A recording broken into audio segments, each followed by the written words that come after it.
Hello નમસ્કાર વિદ્યાર્થી મિત્રો, વેદ ડિજિટલ એજ્યુકેશનમાં આપનું હાર્દિક સ્વાગત છે। આજે આપણે ધોરણ 11 વિષય હિન્દીમાં દ્વિતીય સામયિક પરીક્ષા 2026 નું 100% ટાઈપિંગ સાથે સંપૂર્ણ પેપરનું સોલ્યુશન જોવાના છે। તો ખાસ વિદ્યાર્થી મિત્રો, ચેનલમાં નવા હોય તો ચેનલ સબસ્ક્રાઇબ કરી બાજુમાં બેલ આઇકનને પ્રેસ કરો, જેથી તમને અવનવા વિડીયોની માહિતી નોટિફિકેશન મળી શકે। વિડીયો લાઈક કરો, તમારા મિત્રો દોસ્તોને શેર કરો। દ્વિતીય સામયિક પરીક્ષા ધોરણ 11 વિષય છે હિન્દી, બરાબર।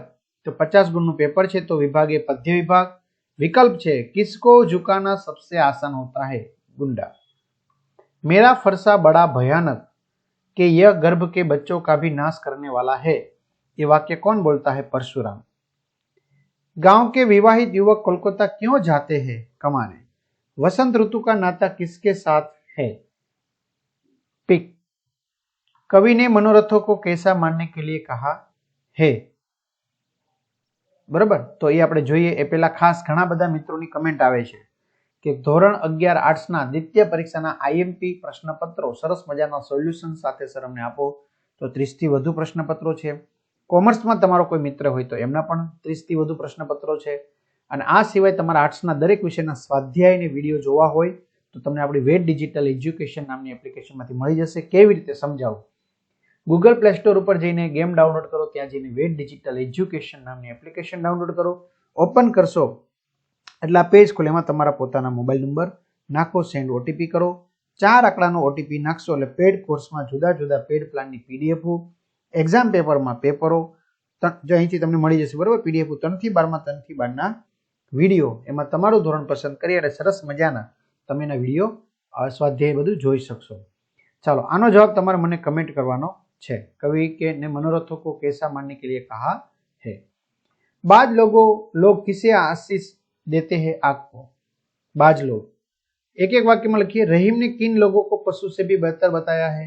जो धनिक व्यक्ति प्रसन्न होकर भी कुछ नहीं देते, ऐसे लोगों को रहीम ने पशु से भी बदतर बताया है। क्षणिक जीत या दीर्घ हार से कवि का क्या तात्पर्य है।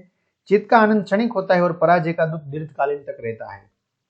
2-3 वाक्य में रहीम किन्हें बड़ा आदमी कहते हैं, तो એનો જવાબ આપેલો છે। વિડીયો પોઝ કરીને લખી શકો છો અથવા એપ્લિકેશનમાંથી મેળવી શકો છો। पांव के तले अंगारे का अर्थ बताइए। प्रस्तुत कविता में किस समाज का वर्णन किया है, बराबर। आ બધું વિડીયો પોઝ કરીને લખી શકાય। ત્યાર પછી 5 वाक्य में पावस बनकर ढलना होगा का आशय स्पष्ट कीजिए, अथवा बाज लोग सारी बाजियां हारकर भी होते हैं अलमस्त बाजीगर, आशय स्पष्ट कीजिए। क्लियर। चलो, विभाग बी गद्य विभाग। एक आदमी ने माता का मतलब धरती बताया क्योंकि वो किसान था। पंचलाइट जलाने के लिए मुंडरी क्या लाती है, किरासिन।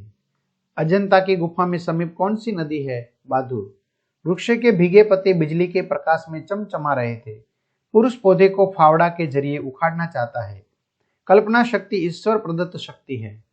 एक एक वाक्य में बिजली के लैंप किस भाव से प्रकाश डाल रही है। बिजली के लैंप निष्काम और निर्विकार भाव से प्रकाश डाल रहे थे। आखिर में औरत क्या करना चाहती है। आखिर में औरत पौधा लगाना चाहती है। 2-3 वाक्य में बाबू ने लड़के की मां को काम से क्यों हटा दिया। सब बच्चे क्या देखकर हंसने लगे। लेखक किन कवियों की कल्पना शक्ति पर चित चकित और मुग्ध है। 5-6 वाक्य में लिखिए। दिलीप के लिए क्या देखना असंभव था, अथवा लकड़े की कोठरी कैसी थी। विभाग सी व्याकरण विभाग। समानार्थी आसान सरल, विलोम शब्द परिचित अपरिचित, प्रत्यय अलग कीजिए, कृतज्ञता ता, मुहावरे का अर्थ देकर वाक्य प्रयोग कीजिए, होश संभालना, वयस्कता आरंभ होना, कहावत का अर्थ स्पष्ट कीजिए, नाच न जाने आंगन टेढ़ा, अपनी असमर्थता छिपाने के लिए बहाना बनाना। विभाग सी अर्थ ग्रहण। अपठित पद्यांश का भावार्थ स्पष्ट करके के लिए पूछिए, बराबर। प्रेम प्रीति से जो मिले वासो मिले धाय, अंतर राखे जो मिले तासो मिले बलाय। ત્યાર પછી अपठित गद्यांश को पढ़कर पूछे गए प्रश्न के उत्तर दीजिए। तो पैराग्राफ वांचो, एना परथी आपने 3 प्रश्न पूछा है। पिंजरे में बंद जंगली जानवर सुखी क्यों नहीं हो सकता। पक्षी का देश कौन सा है, पक्षी सुखी कैसे हो सकती है। तो ત્રણેયના જવાબ અહીં આપેલા છે। અને લેખન વિભાગ, पत्र લખવાનો છે તમને, बराबर। 26 जनवरी को गुजरी और अपनी परीक्षा के कैसे चल रही है। निबंध, मेरा बचपन, स्कूल जीवन की मेरी यादें,